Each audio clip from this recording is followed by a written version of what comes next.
here on his own home ground, and he's been in dominant form over the last few rallies. Opposition would come, though, from François Chatriot with the Toyota.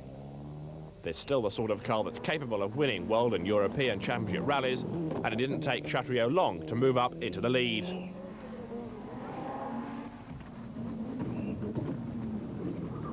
The Toyota, the class of the field over the early stages, and by the end of the first day, he was leading. Snijers with the RAS Motorsport prepared Ford Escort Cosworth was down in second place, unable it seemed for the time being to do anything about the Toyota, but still he was far enough ahead of the opposition not to have to worry.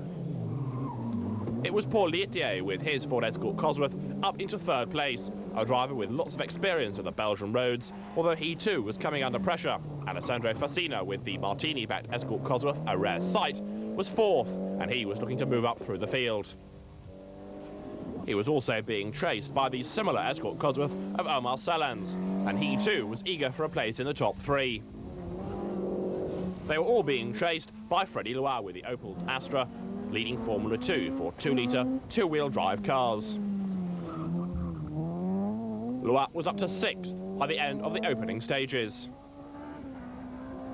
He was being pressed very hard in Formula 2, however, by Bernard Munster and Jean-François Elst with the Renault Clio Williams, another very rapid and very spectacular Formula 2 car. While there was more spectacular action to come, British driver Richard Moore flying off the road. The Subaru found the biggest ditch in Belgium, and there it stayed. Into the night time, Snijers tried to move up, but still seemingly unable to do anything about Chatriot. On the wet roads, he was now having to be very careful, cheered on by the crowds. Chatriot was more flamboyant. This spin and also mechanical problems were dropping him down through the order.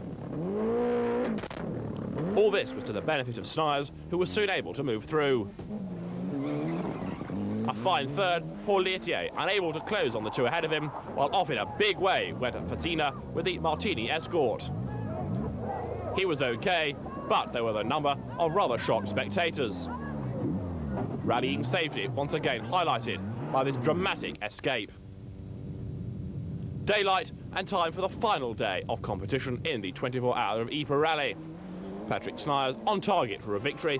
All he had to do was try and keep the Ford Escort Cosworth ahead of the rest of them.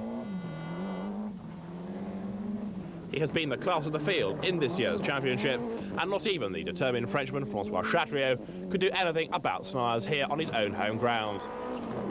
The Toyota pressed on, but was unable to close on the Ford Escort, Chatriot settling for second place.